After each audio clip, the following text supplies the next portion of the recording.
Dog Doctor. Aujourd'hui, on va parler de dominance. Comment savoir si son chien est dominant et que faire si c'est le cas? Et pourquoi en est-il arrivé là? Bien, tout d'abord, j'aimerais faire le point sur la dominance. Qu'est-ce que la dominance? Est-ce que cela veut dire que mon chien est méchant? Que mon chien est agressif? Que du contraire. Il n'y a pas de chien méchant. Un chien dominant vous aime tout autant qu'un chien très soumis. Simplement, un chien dominant a l'impression qu'il doit prendre sur ses épaules toutes les responsabilités de sa famille meute.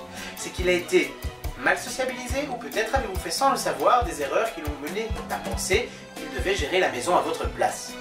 Un chien dominant est un chien qui va tout de suite aller vers ses confrères. Il va tout de suite aller vers les autres chiens, la queue bien droite, pour aller devant vous savoir s'il y a un danger ou non. C'est un chien d'ailleurs qui souvent est devant vous lors des promenades. C'est un chien qui va passer les portes avant vous. En effet, il vous aime tellement, il voudrait sécuriser le point d'accès afin de savoir que vous ne risquez rien. Mais un chien dominant, c'est aussi un chien qui fait un peu ce qu'il veut à la maison. Effectivement, certains chiens dominants montent sur les canapés sans y être invités, dorment sur les lits. Les déviances, évidemment, existent. Un chien qui veut trop vous protéger, s'il associe la dominance à la peur, va peut-être vérifier qu'il n'y a aucun danger, et s'il croise un chien, penser qu'il y a un danger, l'attaquer. Il peut faire ça avec un chien ou avec une autre personne. Un chien dominant va peut-être ne pas accepter que vous lui demandiez de descendre du fauteuil. En effet, il est chez lui, vous êtes son subordonné, vous n'avez aucun droit de lui demander de descendre. Alors là, peut arriver des morsures. Alors, les morsures, il faut en distinguer deux types. Il y a ce qu'on appelle les jetés de gueule.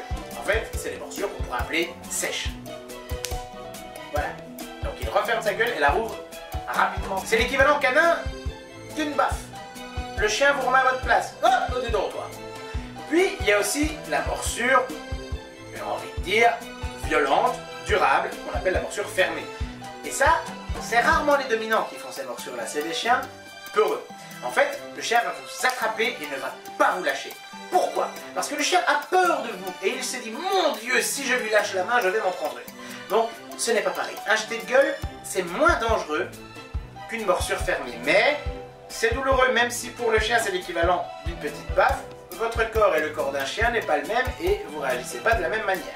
Faites très attention aux enfants. Un jeté de gueule sur un enfant, c'est redoutable. Alors, comment savoir si votre chien est dominant? Eh bien déjà, sachez que si votre chien mange avant vous, c'est une mauvaise chose. Dans une meute de loups, ce sont toujours les dominants, les alphas, qui mangent avant les dominés. Ils leur laissent en effet les restes. Les mâles dominants s'attaquent à la carcasse, mangent tout ce qui est tissu musculaire, tout ce qui est organes digestifs pour avoir aussi leur taux de végétaux, et les dominés n'ont plus que les tissus conjonctifs et autres nerfs et muscles. Les restes de muscles, pardon.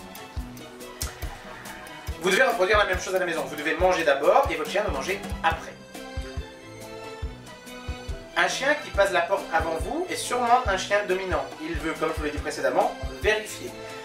Un chien qui monte sur un fauteuil sans y être invité et surtout qui refuse d'en descendre est sûrement un chien dominant également.